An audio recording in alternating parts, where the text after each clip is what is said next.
Okay, let's figure out how to actually include information about the names of those movies with our Spark job and include them in such a way that they'll get broadcast out to the entire cluster. We're going to introduce a concept called broadcast variables to do that.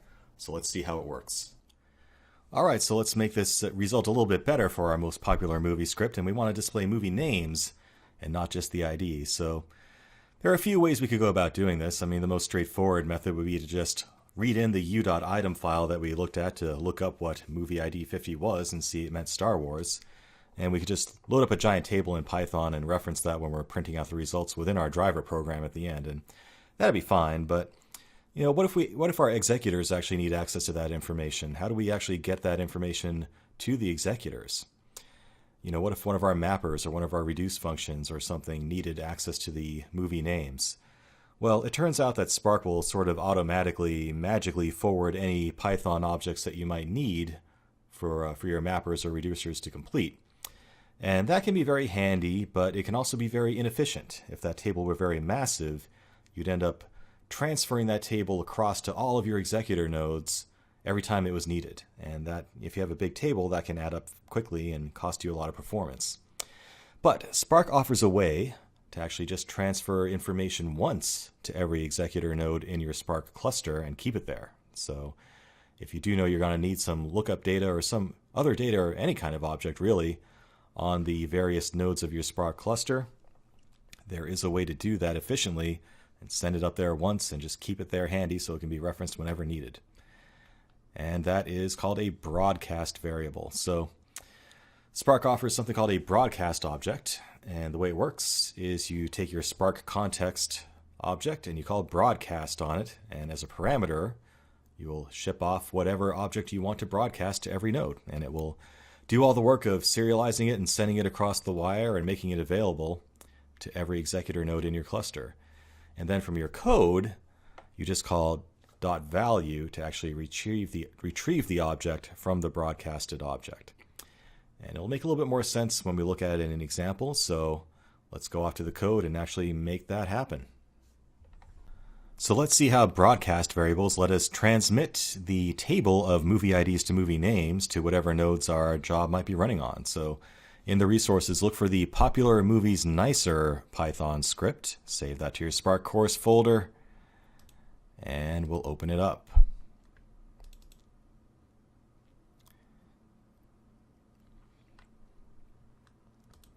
Okay, you can see I've added a few things to our previous script here. The first being this load movie names function, and what that's going to do is create a dictionary in Python that maps movie IDs to movie names. And if you're not familiar with dictionaries in Python, they're like hash tables or hash maps or maps, depending on what language you might be coming from. But the general idea is that you can reference them in this fashion. Basically, you have a dictionary and you have brackets in which you have a key value, and that will let you either assign a value to that key or retrieve a value from that key. So it's kind of like a little mini key value data store, and that's not a new concept in this course for sure, but it's a native way of doing it within Python. So if we walk through this, we initialize a movie names dictionary as being empty here, and those curly brackets signify an empty dictionary, so just so we can set it off and kind of tell Python that movie names is in fact a dictionary. We then open up the u.item file, and we will go through every line in that file. And you notice we're actually doing this within Python itself. There's no Spark code going on here to do it. We're just stepping through this file one line at a time, splitting it up based on its pipe delimiters, and then we extract the movie ID, cast it as an integer, and use that as the key for our dictionary, and assign that to the movie name, which lives in field 1. We then return the entire movie names dictionary object to whoever called us. So moving on, we have our usual boilerplate stuff here, and the first thing we're going to do is create a nameDict object that comes back from Spark Context Broadcast. So this is going to call our load movie names function, which returns a dictionary in Python that maps movie IDs to movie names, and it's going to broadcast that to every node of our cluster so that it's available when needed. All right, now everyone else on the cluster is going to refer to this as nameDict because that is the object that's been broadcast. So from now on, we're not going to use that movie names object. We're going to use nameDict. All right. The rest is the same. For a little bit here, we're just going to In our driver script, load up the u.data file, call a mapper. That will split it up and create key value pairs of movie IDs to the number 1 and then count them all up using reduce by key, just like before. And then we flip them around because we want to sort by the number of times each one occurred, and the results end up in sorted movies. Now we want to look up the sorted movies and replace the movie IDs with names. And here's where it gets interesting. So now we have a mapper that, as its lambda function, takes in each key value pair, where the key is the count and the value is the movie ID at this point, and our mapper will replace that with a new key value pair, where we're using the named.dict object that was broadcast to every node. We call value on it in order to retrieve the original dictionary object and use that to look up the name for that given movie ID. So our mapper is taking a key value pair of count and movie ID and transforming that into a movie name and a count using our named.dict broadcast variable. Okay? And we can do this within a mapper only because we broadcast that to every node ahead of time. If we were not using a broadcast variable, it would still work, but it would end up transmitting that entire dictionary across the wire, possibly more times than it would need to. At that point, we can collect the results and print them out.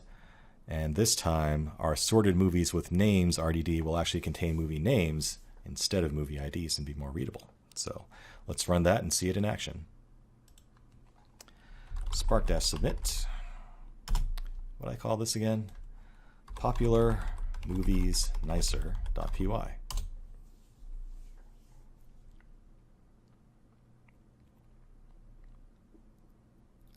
And there you have it. Much easier to make sense of that, isn't it? So Star Wars is the most popular movie, and now that we can actually tell what things are, it's a lot easier to figure it out. So as of 1998, when this data set was created, Contact was pretty hot, and not too surprising because it had just come out the year before.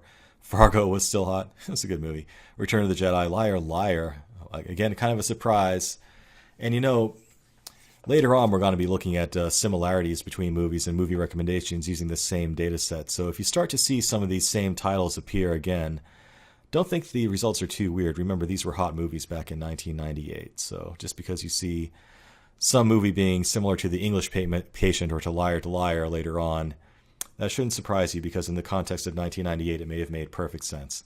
But anyway, that's an example of using broadcast variables in Python, in Spark. So you can actually transmit information to every node on your cluster and do that efficiently. Now, again, you know, we are just running this example on one computer because we set the master to local when we created the Spark configuration. But if you were to actually run this on a cluster, which we'll do later on in this course, it would have actually transmitted things to every node. So we're just doing this for the sake of illustration, just to kind of get you introduced to the concept of broadcast variables, because they are a useful concept in Spark and you will definitely be using them. All right. And there you have it, the most popular movie as of 1998, at least when that data set was acquired. Not too much of a surprise, but hopefully you've discovered how a broadcast variable works and how you can use that to actually share information efficiently across all the nodes in a cluster.